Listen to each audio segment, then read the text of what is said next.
Pause 1.0. Find a place far from the city lights on a clear, moonless night. Pause 0.5. Look up.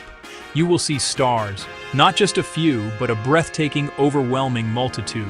Countless pinpricks of light, scattered like diamond dust, shining back at us from the deep, silent blackness. Each one is a sun, a colossal nuclear furnace, much like our own. Some are giants, hundreds of times larger than our star. Others are dim dwarfs, barely visible across the cosmic ocean. Many of them are so incredibly far away that the light reaching your eyes tonight began its journey long before human history was ever recorded. To measure these distances, we use the speed of light itself.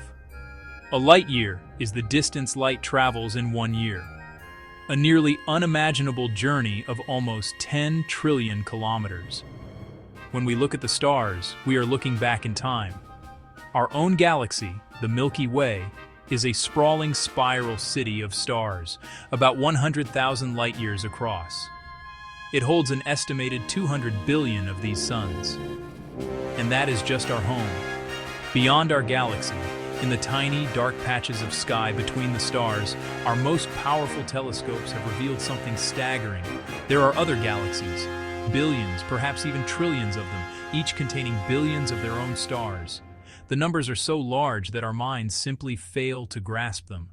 The total number of stars in the observable universe is estimated to be around 200 billion trillion. To put that into perspective, try to imagine every grain of sand on every beach and in every desert on Earth. The universe holds more stars than that, by a factor of 10,000. For every single grain of sand on our entire planet, there are 10,000 suns out there in the cosmos.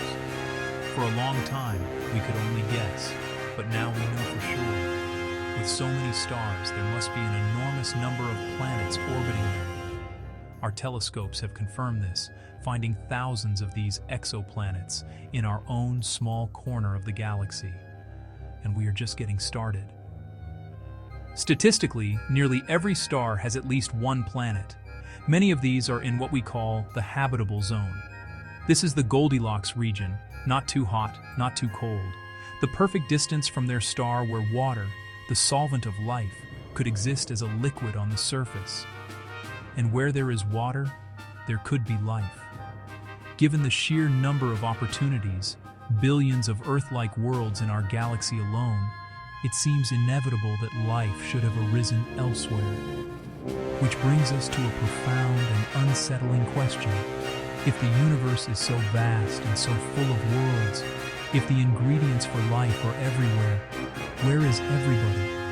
With a head start of millions or even billions of years, some civilizations should be ancient and powerful. The galaxy should be humming with activity, filled with the signals and artifacts of countless cultures. For decades we have been listening. We have built colossal instruments, pointed them towards the heavens, and strained to hear a whisper, a single intelligent signal from a distant civilization. Yet, when we point our radio telescopes to the sky, we hear nothing. Pause. The peace of the universe and background radiation to echo its birth. We find only a great cosmic silence. It is like walking into a massive, grand concert hall, an auditorium built for millions of voices, only to find yourself completely, utterly alone. The stage is set, the seats are empty, and the orchestra is silent. Why is the grandest stage of all so quiet? This is the Fermi Paradox, and it is one of the most important questions we can ask. This profound contradiction between expectation and reality leads us to our first major theory, a dark and compelling idea known as the Great Filter.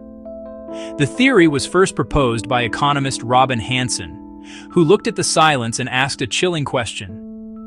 What if there's a barrier preventing life from reaching our stage of development? To understand this, imagine the entire history of life, from simple non-living matter to a galaxy-spanning civilization, as a cosmic obstacle course. It's a sequence of incredibly improbable steps. First, the right chemical building blocks must assemble into the first self-replicating molecule. This is the jump from non-life to life, a process called abiogenesis. Then that simple life must evolve into more complex forms, like eukaryotic cells, which contain specialized machinery. This leap alone may have taken over 1 billion years on Earth. From there, these complex cells must learn to cooperate, forming multicellular organisms. Then, those organisms must develop intelligence, the use of tools, and eventually, a technological civilization capable of broadcasting its existence into space. The Great Filter is a proposed barrier somewhere along this course, a challenge so monumentally difficult that almost no civilization, anywhere, can get past it. The theory presents us with two main possibilities, each with profound implications for our own existence. The first, and more hopeful, is that the Great Filter is in our past. In this scenario, one of the earliest steps is the hardest. Perhaps the very origin of life itself is the filter. The specific chemical conditions required might be so rare, the jump from inanimate matter to a living cell so statistically miraculous that it has happened only once in the entire observable universe. Or perhaps simple life is common, but the evolution of complex, multicellular life is the real barrier. For billions of years, Earth was inhabited only by single-celled organisms. Maybe on most worlds, life never gets past the microbial stage. If this is the case, then the Great Filter is behind us. We won the cosmic lottery. The silence we hear is the natural silence of a universe that is almost entirely barren, save for this one fantastically lucky planet where the spark of life somehow ignited, survived, and evolved into us. This would make humanity not just special, but astronomically precious. It would mean that all the consciousness, all the art, science, and love in this galaxy exists only here. If we were to destroy ourselves, we wouldn't just be ending our own story. We would be extinguishing the only known spark of intelligence and meaning in a sea of billions of stars. But there is a second, far more terrifying possibility. The second possibility is that the Great Filter is not in our past, but still in our future. In this scenario, life and even intelligence might be common. But something prevents intelligent species from surviving long after they become technologically advanced. The silence we hear is the silence of a cosmic graveyard. The quiet echoes from the ruins of countless civilizations that reached our stage of development, and then, without exception, went extinct. What could this future filter be? Perhaps the development of nuclear weapons is a universal test of maturity. Any civilization that discovers the immense power of the atom eventually uses it to destroy itself, a tragic, built-in self-destruct sequence. We ourselves have come perilously close on more than one occasion. Or maybe the filter is runaway climate change. Advanced industrial societies inevitably consume their planet's resources and alter their climate so drastically that their civilization collapses. It could also be a naturally engineered pandemic that our global interconnectedness makes unstoppable, or even a random cosmic catastrophe like a gamma ray burst or a major asteroid impact that we fail to prevent. Perhaps the most insidious filter is one of our own making. The creation of an uncontrollable artificial superintelligence.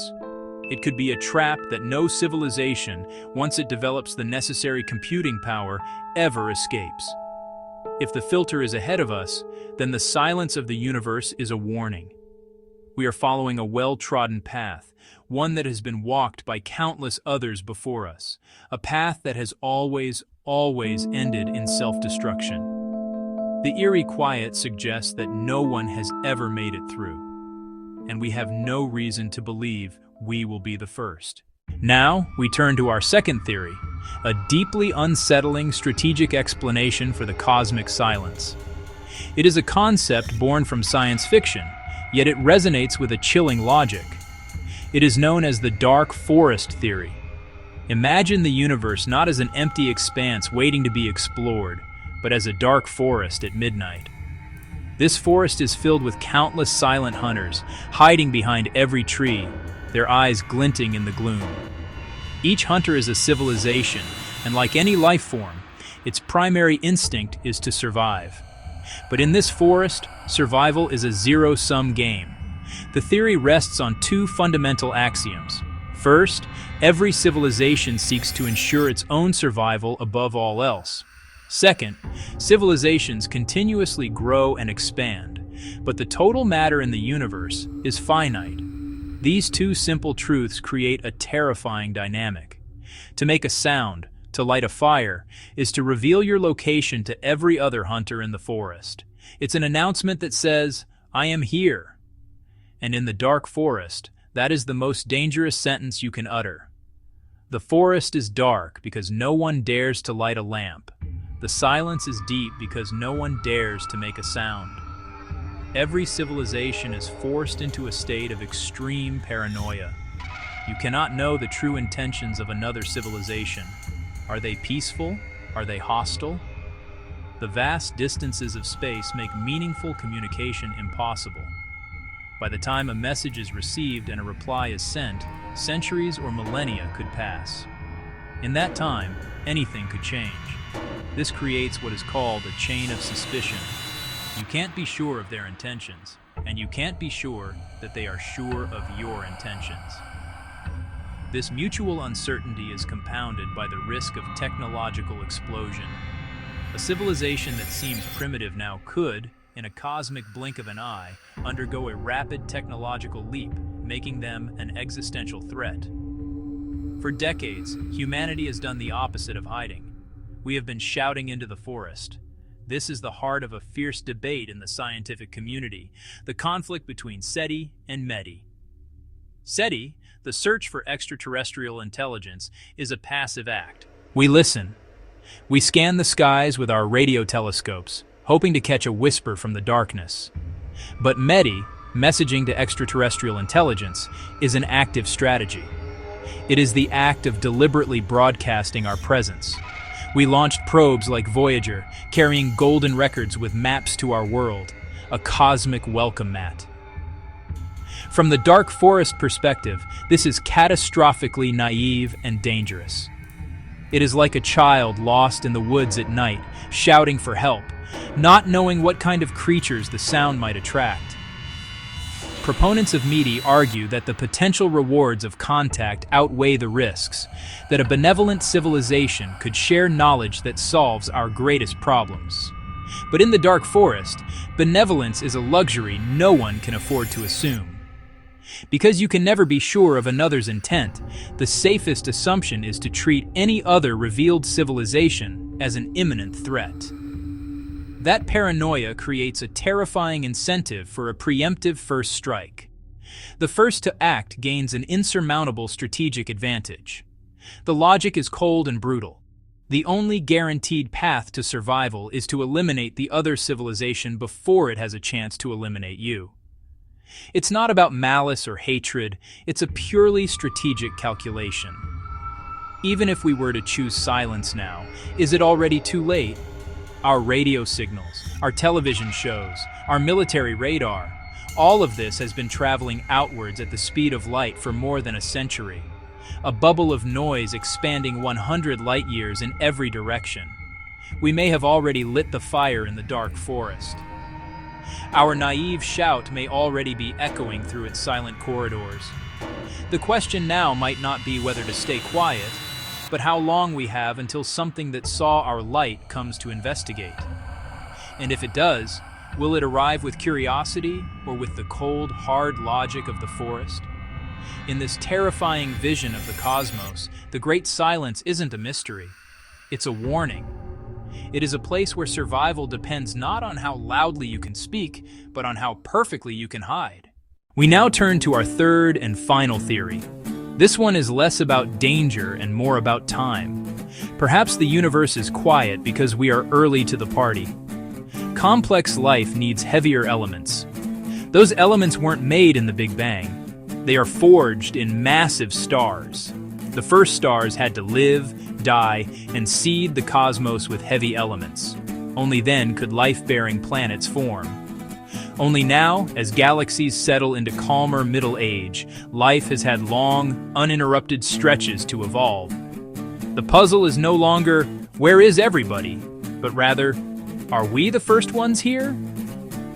The silence is not a sign of absence, but the sound of an empty nursery waiting for others to awaken. If we are among the first, then we are not just another species in a crowded galaxy. We are the elders. We would be the ancient ones, the mythical first civilization that others might one day discover records of. If we succeed and spread out among the stars, we could become guardians of life. But if we fail, we would be extinguishing one of the first lights of consciousness in the galaxy. The silence is the blank page upon which the story of galactic life is about to be written. And it may be that we are the ones holding the pen. The great silence does not mean we are alone forever. It may just mean that we have the honor and the heavy burden of being the first to speak. We have stared into the great cosmic silence and asked it for an answer. We have found that the silence itself speaks in many different voices. This is the idea that a great barrier stands in the way of life, a test that almost no one ever passes.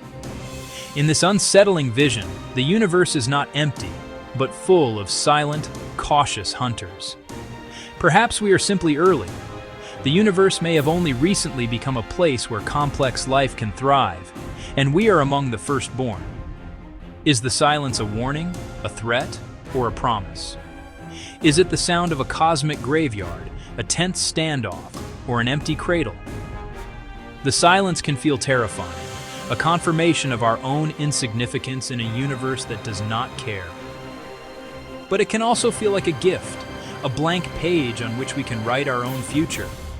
As we stand here, listening to the profound quiet of the cosmos, we are left with the ultimate question. In this great and mysterious silence, what will we choose to be?